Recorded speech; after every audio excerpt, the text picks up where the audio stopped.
지금부터 화산도 사건 8장 흔들리는 소파, 화산도에 있는 해방분단 제주 4.3항쟁 6번째 시간 시작하도록 하겠습니다. 오늘은 화산도 사고원에 대한 이야기입니다. 화산도 사고원 8장까지를 읽어 나갈 텐데요. 이 화산도 사고원의 8장까지를 읽어 가시면 이 임박한 봉기와 결단의 지형들이 드러나게 되어 있는 부분들이 있습니다. 유달년이 화산도 사건 8장에서 이방근을 만나서 이런 얘기를 합니다. 자네는 이미 구멍에서 나왔다. 자네의 엉덩이는 이미 소파에서 일어나 움직이고 있다. 라고 하는 이야기를 하지요. 3권 7장에서 소파가 흔들리고 있다면 4권 8장에 일어나면 드디어 이방근이 소파에서 일어나게 되는 그런 계기를 맞게 됩니다. 일단 4권 8장의 좀 지형도부터 보죠. 이 4권 8장은 한 7개의 장면으로 나눌 수 있을 텐데요. 이 7개의 장면들을 보시면 첫 번째가 정세영을 만나게 되는 거고요. 그 다음에 서북을 방문하고 임박한 봉기, 그리고 협파에 대한 폭로, 즉 강몽구하고 유달년이 이방은의 집에서 만나게 되잖아요. 강몽구와 유달년의 대결의 양상, 결국은 당 중앙의 인사를 만나달라고 하는 부탁으로 박갑삼과 회합하게 되고 이원과 이방근이 해방구를 답사하게 되고요. 유달년과의 요청을 이방근이 거부하게 되는 이 8장에 대한 얘기죠. 이 8장에는 일단 정세영이랑 경찰, 당, 혁명조직이라는 어떤 권력의 어떤 네 가지의 2중, 3중, 아니 4중의 호명이 모두 이방근의 한몸 위에 도착하고 있는 장면이라고 생각하시면 됩니다. 그런 압박이 이방근을 구멍에서 끌어내게 되는 것이라고 보시면 될 것 같아요. 여기에 보면 이방근은 관찰자이고 냉소주의자이지요. 그렇지만 이 한쪽에는 정세영 경찰관, 서청의 단장인 함병호라는 인물이 있죠. 정세영은 국가 권력을 대표하고 백석테러의 집행자인 함병호가 있지요. 사실상 이 사람들은 법의 외피를 쓴 야만의 폭력을 행사하는 주체로 등장하죠. 또 다른 한쪽에는 이들과 국가 권력과 백석테러에 맞서는 쪽에서는 바로 남로당 조직이 있지요. 그런데 유달년과 박갑삼, 이 두 사람은 이방근에게 끊임없이 혁명을 강요하는 인물이고요. 당 중앙위원인 박갑삼은 대단히 관료주의적이고 교조적인 입장에서 이방근에게 혁명에 참여할 것을 요청합니다. 이러한 요청은 결국 무엇으로 얘기될 수밖에 없냐 하면, 이러한 요청을 받은 이방근이 과연 어떠한 선택을 할 것인가 라고 하는 측면에서 많은 고민을 할 수밖에 없는 계기를 전달해 주는 것입니다. 해방구를 이방근의 눈으로 직접 바라보게 된다는 것도 대단히 중요한 지점이라고 얘기할 수 있습니다. 왜냐하면 이방근에게 혁명이 멀지 않았다라고 이야기하는 강몽구와 유달년의 등장은 두 사람의 이야기만으로 보면 혁명은 대단히 추상적인 것으로 들려오지요. 하지만 이 해방구를 직접 이방근이 목격하게 되면서 어떤 추상을 뚫고 나오는 생존의 감각으로서 이것을 바라보게 되는 거죠. 4권 8장에 나오는 것은, 이 장에서는 이 세 가지 구도가 굉장히 미묘한 대결의 양상을 띠고 있다는 점을 여러분들 보시면 될 것 같습니다. 일단 이 4권 8장의 앞부분에 보면 사카무라 여관 인민위원회 서북청례, 즉 서북의 사무실을 가게 되는데 이런 얘기가 나오죠. 식민지 시기에는 이것이 일본인이 경영하던 여관이었고 해방 직후에는 인민위원회였고 지금은 서북청년의 제주도 지부의 사무실로 되어 있다라는 거죠.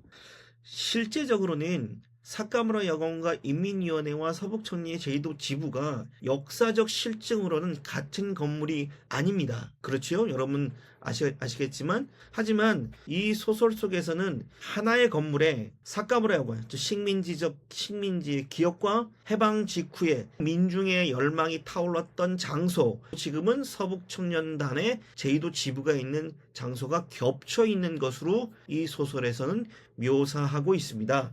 한 건물의 덮어쓰기가 보여주고 있는 것이 뭐냐라고 하는 점에 여러분들 주목을 해 주셨으면 합니다. 즉, 이 민중들의 집회의 자리가 밀실로 분할되는 거죠. 공적 공간이 사라지고 폭력의 사적 공간이 들어서는 과정을 이 장면을 통해서 김석범은 소설 속에서 보여주고 있는 것이라고 생각하시면 될 것 같습니다. 김석범이 서북청년단이라고 하는 사무실을 찾아가는 이방근을 통해서 결국은 공간이 갖고 있는 식민지의 기억과 해방 직후 민중의 열망과 함성이 들끓었던 무정형의 공간, 흔히 해방 공간을 모든 것이 가능했으나 아무것도 이루어지지 못했던 공간이라고 흔히들 이야기를 하죠. 바로 해방 직후에 민중적 열망이 차올랐던 공간, 이 공간이 지금은 어떤 공간으로 변모했냐면 바로 극악한 폭력, 야만적 폭력을 행사하는 서청의 사무실로 되어버렸다는 것을 이방 김석범은 이 소설 속에서 이야기하고 있는 겁니다.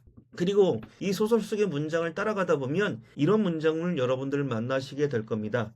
이방근은 생각하죠. 커다란 벽, 아니 크레바스 같은 틈새라고 얘기하죠. 서청이 바라보는 제주, 제주 사람이 바라보는 서청, 이 사이가 마치 북극의 크레바스 같은 거대한 틈이 있다라고 한 사실에 주목합니다. 같은 민족이면서 북에서 온 그들과 남쪽 끝인 이 섬에 사는 사람들이 이민족처럼 느껴지기도 했다. 북에 대한 그들의 철저한 증오심과 복수심을 만족시킬 수 있는 대체로서의 제의도가 있었다라고 이야기를 합니다. 이야기는 굉장히 주목해 볼 만한 대목이 있습니다.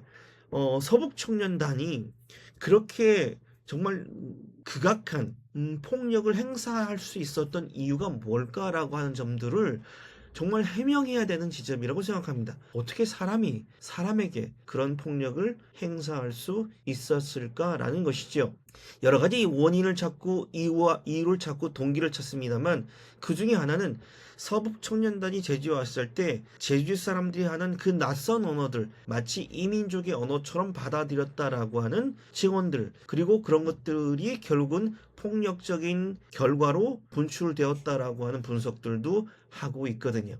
일종의 대체의 정치라는 것, 뭡니까? 일종의 분풀이죠. 즉 북조선에서 자신들이 당했던 어떤 분풀이를 결국은 다른 곳에서 풀어낸다는 겁니다. 제주도는 서청에게, 그리고 공산주의자라고 하는 것에 대한 아주 증오심을 갖고 있는 사람들에게는 그래서 이들을 토벌하고 타도하는 것이 멸공과 반공의 사명감을 정당화하는 계기가 되는 거죠. 폭력의 방향이 잘못된 결과이죠. 마치 이런 서청의 폭력은 요즘 일부 20대 남성들의 극우화, 청년들의 극우화를 보면서 정치적인 소수자, 그리고 여성들에 대한 혐오와 폭력으로 향해지고 있는 그런 폭력의 양상과 크게 닮아 있습니다. 그리고 서청은 대부분 문맹이었다고 하죠. 김을 김으로, 이를 이로, 오를 오로 쓴다. 이 얘기는 물론 서청의 당시 제주에 주둔했던 서청이 그렇게 무식한 사람들이고, 그래서 이 무식하기 때문에 결국 아주 잔혹한 폭력을 행사하고 있다라고 하는 것에 대한 서술적 또 하나는 이렇게도 생각해 볼 수 있지 않을까요? 사람의 이름이 숫자로 환원된 순간 어떻습니까? 그 사람이 갖고 있는 개별성은 쥐어져 버리죠. 구체적 개인의 이름은 사라져 버리고 행정의 편의와 합리화라고 하는 폭력, 결국 호명의 폭력이 이 숫자에 작용할 수밖에 없다는 점도 여러분 좀 생각을 해 주셨으면 좋겠습니다. 서북청년단 단자 한병호를 만납니다. 한병호가 이렇게 얘기합니다. 우리는 공산주의자의 실체를 체험했다라고 얘기하죠. 이들에게 제주도는 동족의 터전이 아닌 적화를 막기 위한 멸공의 십자군 전쟁터로 환원됩니다. 그래서 북한에서 경험했던 트라우마의 원형, 공산주의 실체를 몸으로 체험했다. 그리고 재산 수탈과 공포사의 기억들을 결국 제주도라고 하는 대체된 표적에서 증오심과 복수심을 투사할 완벽한 고립지역, 만들어낸 거죠. 발견한 거죠. 그들의 폭력은 그들에게는 일종의 사명감이고 일종의 폭력을 정당화할 수 있는 논리적 근거가 확보되는 것입니다. 무섭지요. 무시무시하죠. 그렇기 때문에 빨갱이의 죽음은 인간의 죽음이 아니라고 하는 합리적, 이성적 근거가 마련되는 거죠. 제가 이런 말씀드리면 아니 빨갱이라는 이유로 사람을 죽이는 게 어떻게 합리적이고 이성적인 근거가 될 수 있어, 그게야말로 야만이 아니냐라고 지적할 수 있겠지만 가해자의 입장, 가해의 논리는 그렇게 작동하는 거죠. 그들은 그게 합리적이고 그리고 그것은 정당한 행위일 뿐이죠. 그렇기 때문에 그들의 폭력이 그렇게 가혹할 수 있었던 거죠. 그렇기 때문에 빨갱이가 아닐 때까지 때린다, 희생자가 나와도 빨갱이의 죽음, 인간의 죽음이 아니었다. 저는 이 대목, 빨갱이라는 단어가 반복되고 있는 부분. 빨갱이까지 때리고 빨갱이가 아닐 때까지 때린다. 빨갱이까지 때리는 것이고 빨갱이가 아닐 때까지 때린다는 건 같은 폭력이지만 그 방향은 정반대인 거죠. 이건 그들의 폭력에는 더 이상 이유를 필요로 하지 않은 것이죠. 빨갱이라는 호명은 사람을 인간의 범주의 바깥으로 밀어냅니다. 그들의 죽음은 죽음이 아니지요. 빨갱이라는 호명이 이들에게는 살인, 살해의 면허가 되는 겁니다. 그렇기 때문에 이방근은 질문합니다. 이러한 상황에서 인간의 이성이란 과연 무엇인가? 우리는 이성이라는 힘으로 이러한 사태를 어떻게 대처해야 될 것인가 라고 이야기하죠. 저는 이 이방근의 질문이야말로 제주 4.3 당시에 그렇게 가혹한 폭력이 행해지는 일상을 경험했던 제주의 지식인들이 던질 수밖에 없었던 질문이고 대단히 본질적인 곤혹이었다라고 생각합니다. 이러한 지독한 곤혹, 왜 우리는 인간으로서 국민적 권리를 그리고 국민으로서의 보호를 받지 못하는가라고 하는 질문이죠. 희생자가 나와서 빨갱이의 죽음은 인간의 죽음이 아니었기 때문에 결국은 이 완전한 타자와 빨갱이라고 하는 완전한 타자 속에서 우리 제주 사회에서 이성을 가지고 이 사태를 바라본다는 건 대단히 어려운 일입니다. 왜냐하면 이성으로는 이해할 수 없는 일들이 비일비재하게 일어나고 있기 때문이죠. 국가의 불법과 폭력이 정의로 둔갑하는 이 메커니즘 앞에서 인간의 이성은 얼마나 나약한 존재인가, 얼마나 무기력한가를 이방근은 소설 속에서 묻고 있습니다. 여기서 또 굉장히 흥미로운 대목들이 등장합니다. 일단 우리나라라고 하는 어입니다. 우리라고 하는 범주죠. 한병호가 얘기합니다. 우리나라의 국시인 반공전선, 우리나라를 적화 망국으로부터 지키고, 한병호는 말끝마다 우리나라라는 말을 반복합니다. 그러면 여기서 질문을 던질 수밖에 없지요. 한병호가 말하는 우리나라라는 우리는 과연 범주에 누구가 포함되고 누구는 배제되는가라고 하는 것입니다. 월남에 온 사람들과 반공주의 이념을 갖고 있는 사람들은 우리라는 범주에 포함되지만 제주도민, 이방근은 우리의 바깥에 놓이게 되죠. 이방근은 이렇게 이야기합니다. 이 땅도 그들에게 있어서 우리나라라면 제주도민에게는 우리나라가 없는 셈이다. 저는 이것은 해방기 가혹한 폭력과 반공주의적인 억압이 작동하는 방식을 정확하게 묘사하는 대목이라고 생각합니다. 그리고 이 대목은 작가 김석범만의 단독적 사유가 아닙니다. 여러분 혹시 기억하실지 모르겠습니다만 얼마 전에 돌아가신 문충성 시인이 있습니다. 문충성 시인의 시 제목이 우리가 우리를 토벌했습니까? 라고 합니다. 앞에 우리와 뒤에 우리는 같은 우리가 아니죠. 즉 그것은 해방 이후 제주 사람들에게 해방된 조국의 시민으로서 인민으로서 그러한 권리를 보호받고 권리를 행사할 수 있는 주체라고 누구나 당연하게 생각을 했을 겁니다. 하지만 서북청년단, 경찰들은 그들의 당연한 권리를 폭력적으로 억압을 했죠. 빨갱이란 이유로 빨갱이란 누명을 쓰고 그들에겐 이 사람이 진짜 빨갱이인지 빨갱이가 아닌지 관계가 없습니다. 빨갱이라면 때리면 되고 빨갱이가 아니라면 빨갱이가 아닐 때까지 때리면 되는 것이죠. 즉 반공이라고 하는 이 이데올로기는 우리라고 하는 이 단어가 정반대의 의미로 작동하고 있음을, 그것이 결국 빨갱이라고 하는 이 낙인의 언어가 공동체의 균열을 상징하는 가장 강력한 기호가 된다는 사실을 우리는 알 수 있습니다.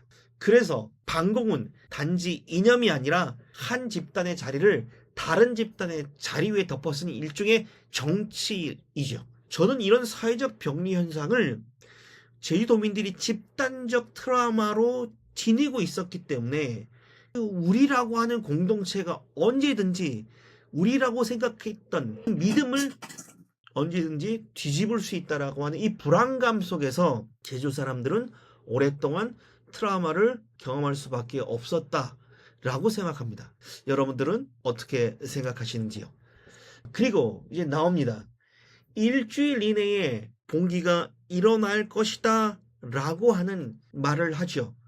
유달년이 방문하고 해방구가 답사하고 4월 1일, 2일, 4월 3일 실제 봉기일이죠. 4월 4일, 4월 5일 도대체 이 방문은 일주일 이내라고 하는 시간성 앞에서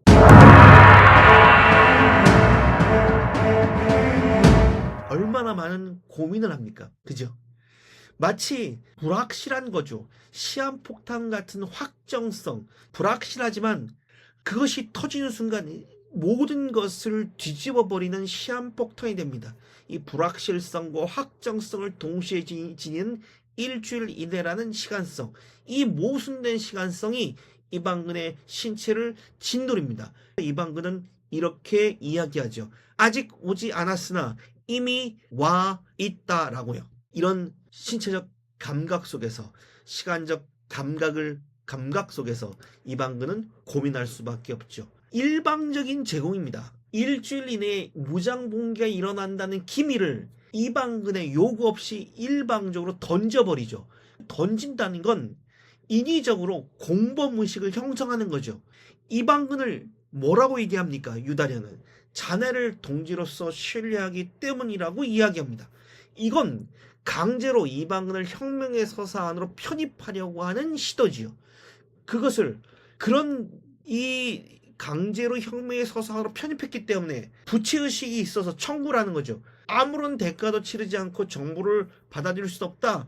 당 중앙 인사와의 만남을 정보 제공의 대가로 강요받고 있는, 전 이것이 바로 유달련이라고 하는 혁명가의 외피를 쓴 유달련의 에고이즘이라고 볼 수 있지 않을까요? 유달련은 이방근의 냉소적인 방관을 깨기 위해서 치밀하게 타산적인 심리적 올가미를 설계하는 인물입니다. 너무 얄밉죠. 이런 너무너무 얄밉습니다. 이렇게 강요하는 인물들, 우리가 역사적으로 이렇게 자기 신념에 차 있는 인물이 어떻게 될 거라는, 그죠? 변절 혹은 전향의 길을 갈 거라고 하는 건 소설 속에서 충분히 느낄 수 있는 대목입니다. 이 강요의 순환고리 앞에서 강몽구의 등장으로 유달련의 가면이 벗겨지는 대목이 등장합니다. 이 대목은 사권팔장에서 조금은 되게 통쾌하기까지 한 대목인데요. 강몽구가 이렇게 얘기하죠. 유달련을 향해서 협합의 시절에 하던 버릇은 그만둬라 라고 이야기합니다. 자, 이 얘기는 유달련이 갖고 있는 친일협력의 자기 책임을 다시 한번 환기시키는 발언이죠. 유달련은 어떤 사람입니까? 표면적으로는 제1동포의 처우 개선, 위생관리 교섭, 일본어 강습회 조직이라고 얘기하지만 결국은 반민족적 행위이고 친일협력 행위일 뿐이죠. 하지만 유달련은 철저하게 자기 변명으로 일관합니다. 이것을 유달련이 친일의 재서술이라고 볼 수 있으면, 즉 반민족 행위를 동포를 위한 헌신으로 합리화하는 수사라고 말할 수 있을 겁니다. 하지만 이방근은 이 유달련의 변명을 너무나도 잘 알고 있죠. 그래서 이방근은 이렇게 얘기합니다. 과거의 황국 신민으로서의 열성분자는 지금도 열성분자였다. 즉 열성이라는 신념이라는 이 확고한 자기 신념의 형식은 이념이 바뀌어도 그대로 이월된다. 친일에서 혁명으로 다시 반공을 하는 거죠. 이 장면이 8장에서 갖는 무게는 이 혁명의 호명 안에 청산되지 않은 친일이 들어있다는 폭로이죠. 즉 그것은 한국 현대사의 미해결된 매듭이 결국 4.3 직전의 한 장면에 응축되어 나타나고 있음을 우리는 확인할 수 있습니다. 굉장히 멋있죠. 여기서 또 하나의 호명이죠. 박갑삼이라는 인물이 등장합니다. 당 중앙의 인물이죠. 그거 박갑삼과 이방근이 만나게 됩니다. 족제비 모피 행상으로 꾸미고 있지만 남로당 중앙특수부의 동지라고 돼 있죠. 뭐라고 얘기합니까? 박갑삼이 부편집장의 직책을 제안합니다.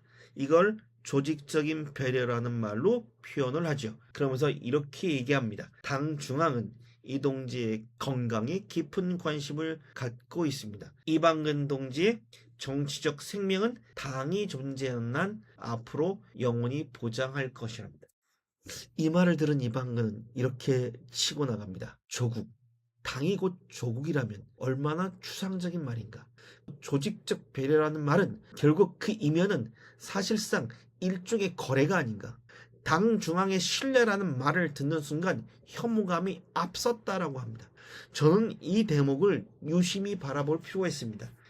일부 색안경을 끼신 분들은 화산도를 소위 말하면 좌파 이데올로기의 선전 소설로 바라보시는 분들도 계시지만 이 부분을 보면 전혀 그렇지 않죠. 오히려 남로당의 교주주의, 소위 말하면 종파주의 이런 것들을 굉장히 날카로운 언어로 비판하고 있습니다.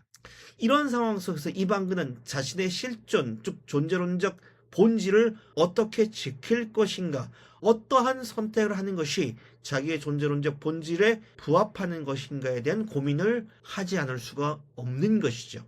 그런 이방근이 무장대 봉기가 준비되고 있는 해방구를 방문한다는 건 사관팔장에서는 굉장히 의미심장한 일입니다. 그걸 방문한다는 건 자신의 어떤 존재론적 본질, 그리고 소파 위에 앉아있다라고 하는 그 유달년의 비난을 받은 이방근이 앞으로 어떠한 행동을 하게 될 것인가. 결론적으로 말씀드리면 이거는 스포일러가 아니겠지요. 허무주의자이자 냉소주의자인 이방근이 행동주의자로 변하게 됩니다. 그런 것들을 이 부분에서 강력하게 암시하고 있는 대목입니다.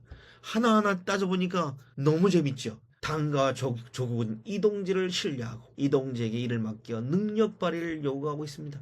저는 이 박갑상과 이방근이 만나고 있는 대목은 대단히 어떤 사이비 교주 같은 밀교적인 분위기까지 나타납니다. 행상인 차림인데 대단히 절대적인 권위 있고 주문 같은 울림을 하고 있죠. 그리고 애국심을 위장한 거래라고 합니다. 조직적인 배려와 영원한 정치적 생명을 조건으로 거는 타산적 접근, 그런 것에 대한 이방근이 호락호락하게 넘어갈 인물은 아니죠. 그렇죠. 혁명이라는 거대한 대의가 조국이 곧 당인가? 당이 곧 조국인가?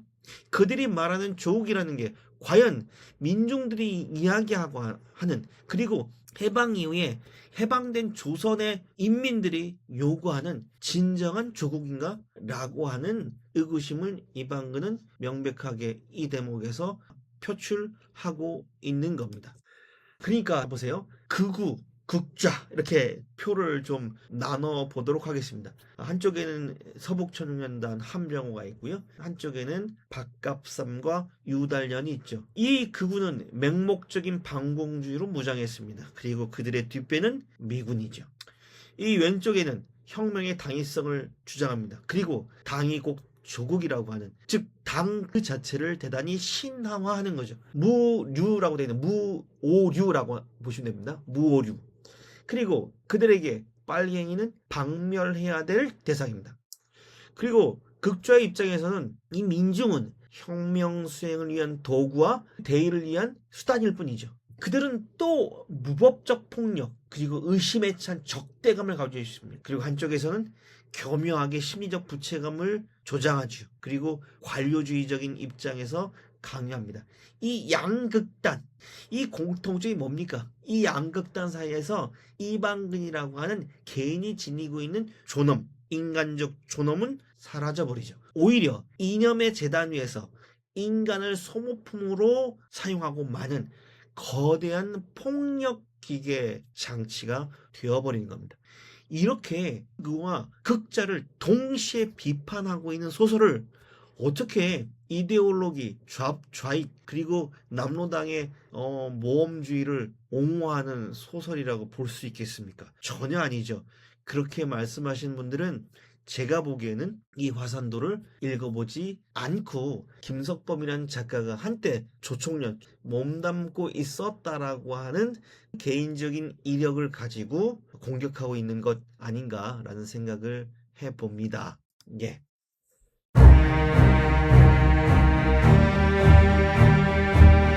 이제 이념과 현실의 스펙트럼을 한번 보겠습니다. 박갑삼은 추상적 이데올로기를 대변하는 인물이죠. 그리고 거기에 요달련이라고 하는 매개자가 있습니다. 대단히 이중적인 성격을 띠고 있는 거죠. 강몽구는 좀 다릅니다. 일종의 물리적 생존이라고 한 생존 그 자체가 결국은 저항의 대의 명분이 되고 있는 인물입니다. 저는 이방근이라고 한 인물이 박갑삼과 유달염하고 강몽구를 대하는 태도가 좀 다르다고 생각들거든요. 오히려 강몽구한테는 대단히 호의적으로 대하게 되죠. 광문구는 5월 단선 미지국주의 타도 이런 구호를 소설 속에서 구사하지 않습니다. 오로지 서북 청년단의 이 가혹한, 극악한 폭력에 맞서서 죽지 않기 위한 생명을 유지하기 위한 생존 그 자체에 포커스가 맞춰져 있다는 점을 여러분 주목해 볼 필요가 있습니다. 그래서 박찬식 선생도 그런 얘기 하잖아요. 4월 3일의 봉기는 표면적으로는 남로당 제주도 당이 중심이 돼서 일어난 것이지만 거기에는 표면적 이유일 뿐이고 그 저변에는 결국 제주도 도민들의 공동체주의를 지키기 위한 일종의 생존적 본능 이런 것들도 그 안에 포함되어 있는 게 아닌가라고 이야기를 하거든요. 그런 측면에서 보면 4.3 무장 봉기의 성격을 우리는 어떻게 봐야 될까?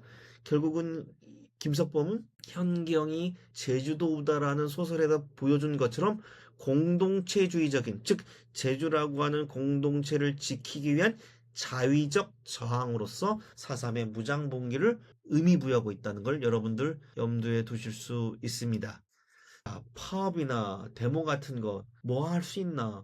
이 강문과 얘기하는 거지요. 파업도 데모도 할 수 없죠. 즉 퇴로가 마치겠습니다.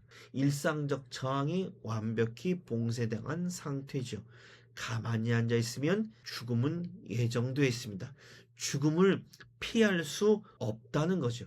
왜냐하면 서북 청년단은 무차별적인 백색 테러를 그만두지 않을 거거든요.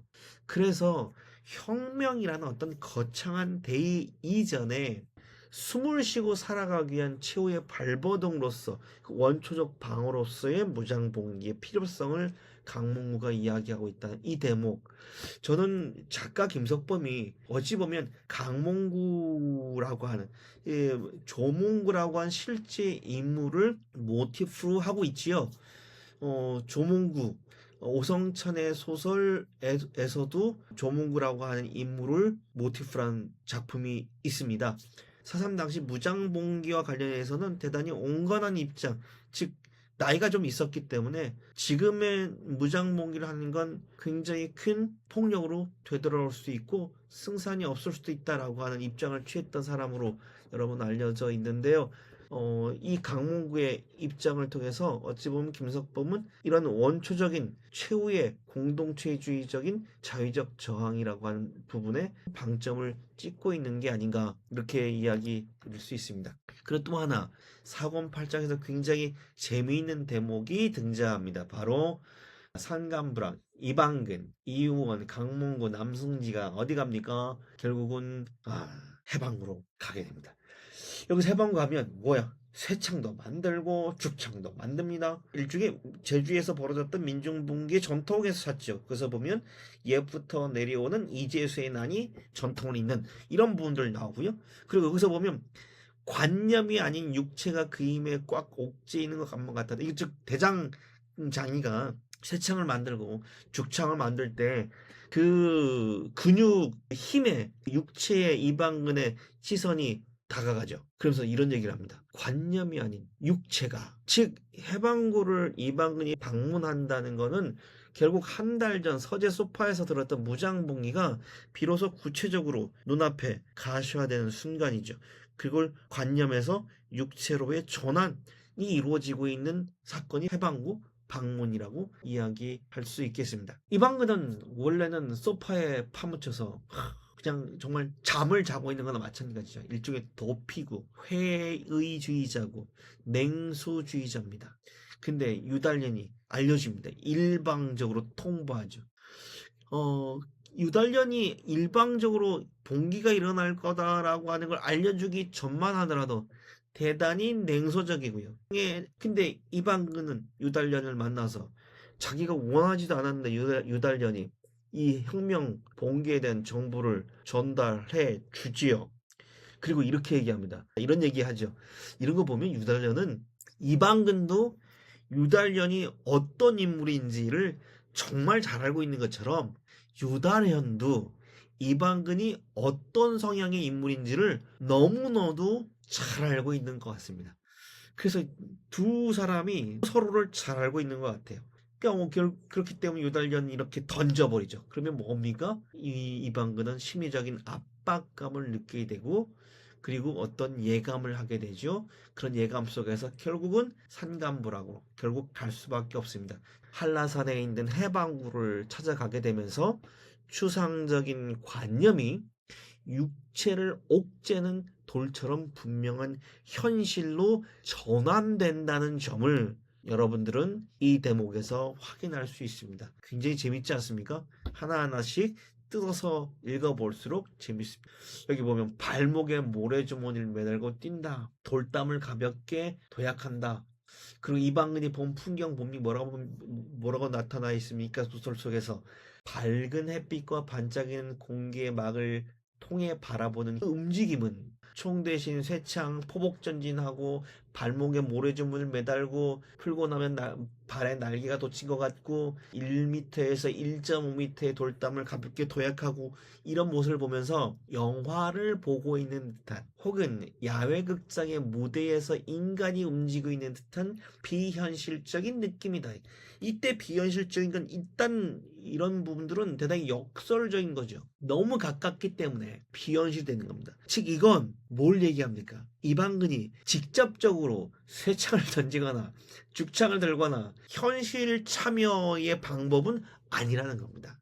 지식인 이방근이 봉기와 가질 수 있는 거리는 뭐냐면 일종의 바라보는 이 거리감을 통해서 동참하는 그것이 결국은 11권, 12권에 나오는 이방근의 행동주의로 좀 설명이 될 수 있지 않을까요? 어찌 보면 여기까지 대목을 보면 봉기를 바라본다는 건 일종의 소설에서의 문학적 사건이 되고 이 비현실적인 감각은 아직 산에 들어가지 않았다라는 겁니다. 그러나 이후에는 좀 더 이방근이 한 걸음 더 들어가게 되죠. 조금씩 이방근은 관념에서 육체로 봉기의 신체성을 눈으로 목격하는 인물이 된다는 겁니다. 대단히 야생적인 훈련 현장의 장면이 이 소설 4권 8장에 등장한다라는 것. 여러분 대단히 매력적인 대목입니다. 무장대들의 어떤 봉기를 준비하는 장면 이렇게 사실적으로 드러난 소설들을 잘 없어요. 이 화산도에서 이런 대목들이 굉장히 자세하게 그려지고 있는데 대단히 육체적이고 야생적인 이런 부분들이 묘사되고 있다는 점에 여러분들 주목하시길 바랍니다. 어떤 이념이 아니죠. 억압에 대한 그 공포와 분노 그리고 원한의 힘이 창을 만들게 했다는 겁니다. 즉 이념이 창을 들게 만드는 것이 아니라 억압에 대한 공포와 분노가 창을 만들게 됐죠. 즉 외적 그리고 서북 자신을 지키기 위해서 그리고 폭력에 대한 저항으로서 자위적 폭력의 일종의 당위성을 이 대목에서는 그려내고 있다라고 볼 수 있을 것 같습니다. 이제는 쇠창 그리고 이성의 자리가 줄어들고 육체적 감각을 느끼고요. 그리고 정지에 있다가 이동하는데 아직 산으로는 가지 않았죠.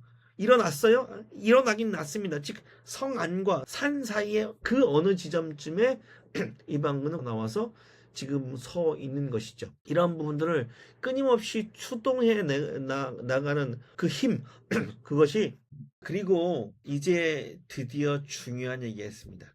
민족이라는 게 도대체 뭐냐?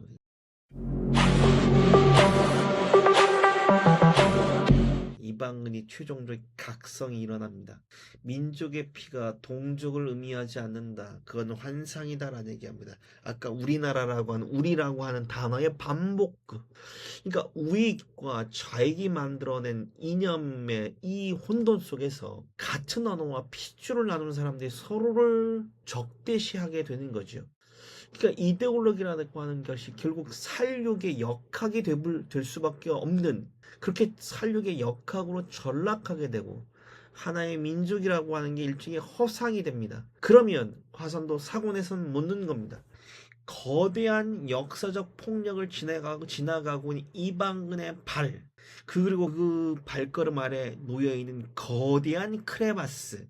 그러면 우리는 거기에서 무엇을 목격하고 있는가? 민족이라고 하는 것, 해방된 조선에서 우리는 민족이라고 하는 단일한 정체성을 지닌 집단이라는 걸 한 번도 의심하지 않았습니다. 하지만 반공주의 그리고 좌익 이데올로기 이 두 가지의 대립 속에서, 두 좌와 우의 대결 속에서 결국은 민족이라고 하는 집단적 정체성은 너무나 손쉽게 무너져 버리는 것이고, 너무나 나약한 공동체라는 게 여지없이 드러나 보이는 거죠. 그래서 우리라고 하는 범주 안에 포함되어 있지 않으면, 그리고 포함되어 있지 않다라고 판단이 되면 서슴없이 폭력을 행사할 수 있는 구조가 만들어지는 거죠. 이게 해방된 조선에서 좌우의 이데올로기 대립이 우리에게 던지는 비극적 질문이라고 생각할 수 있습니다. 너무나 비극적이죠. 이런 일들이 없었다면 그럼 비극적 질문들이 그때 당시로 끝이 난 걸까요? 아닙니다. 지금도 비극적 질문은 여전히 현재적 역사로서 우리의 발목을 잡고 있습니다. 여전히 제주 4.3을 폭동이라고 말하는 사람들이 존재하죠. 이러한 대립과 대결은 계속될 것 같습니다. 네, 오이안님, 이제 마지막으로 들어가겠습니다. 사권의 8장이 우리에게 묻는 게 뭐냐라는 겁니다. 이 땅도 그들에게 우리나라라면 제주도민에게는 우리나라가 없는 셈이다. 이런 문장 여러분 제주도민에게는 우리나라가 없는 셈이다. 공동체의 어휘가 어떻게 한 집단을 배제하는가, 어떤 식으로 범주하는가, 그걸 우리라고 하는 언어의 비대칭성이라고 얘기한다면 그걸 사산문학은 어떻게 기록하고 있는가. 김석범뿐만 아니라 문충성 시도 얘기하고 있고요. 현경 작가도 이야기하고 있죠. 그리고 협화의 시절의 버릇이라고 따끔하게 꼬집는 강몽구라고 하는 인물의 입을 통해서 따끔하게 추궁하잖아요. 그 장면이 왜 등장하고 있는가? 바로 친일청산, 즉 이 말은 다른 표현하면 식민지적 청산이 이루어지지 않은, 즉 식민지 청산이 유예되고 있는 상황인 거죠. 해방이라고 하는 이 시공간은 해방이 되면 당연히 식민지 청산이 가장 최우선 과제가 될 것이고, 그것을 통해서 독립된 국가를 만드는 것이, 즉 독립된 자주 독립국가를 우리의 손으로, 즉 민중의 힘으로, 조선 사람들의 힘으로 만드는 것이 과제라고 생각했었는데, 많은 사람들이 그런 부분들에 동의하고 단선과 단정에 대한 반대를 표시했던 것도 바로 그런 이유죠. 이렇게 식민지적 청산이 유예되고 있는 자리에서 혁명이 호명될 때 어떤 균열이 발생하는가? 그리고 강몽군의 폭언에 가까운 그 따끔한 질책은 과연 이 소설 속에서 어떠한 역할을 하고 있는 것일까? 작가 김석범은 본인의 입으로 직접 이야기하기도 합니다만 이 소설 속에는 끊임없이 되묻습니다.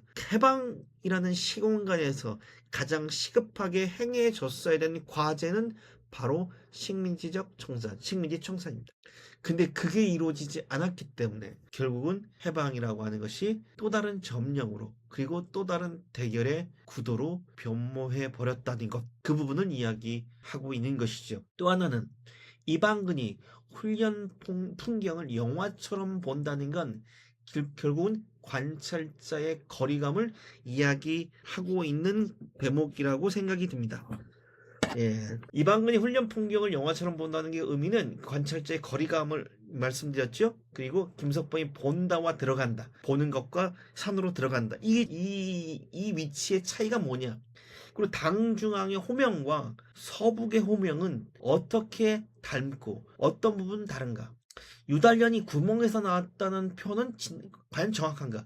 맞기도 하지만 구멍에서 나오는 것과 산으로 들어가는 자리에는 거리감이 있기 때문에 이방근이라는 인물은 지금 어디 위치에 서 있는가? 사권팔장입니다. 즉 사권팔장의 핵심 요약해드리면 봉기 일주일 전 한 인물의 몸이 일어서는 시간이라고 말씀을 드릴 수 있을 것 같네요.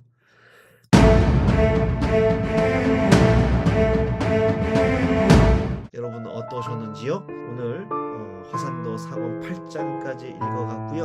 오늘도 이제 9시가 넘었고 이제 목요일날 매주 목요일날 8시에 시간을 잊지 않고 유튜브 라이브를 들어오시는 여러분들께 정말 깊은 감사의 말씀드리면서 오늘 화산도 사권 8장은 여기까지 읽고 마치도록 하겠습니다. 여러분 함께 해주셔서 대단히 감사합니다. 고맙습니다.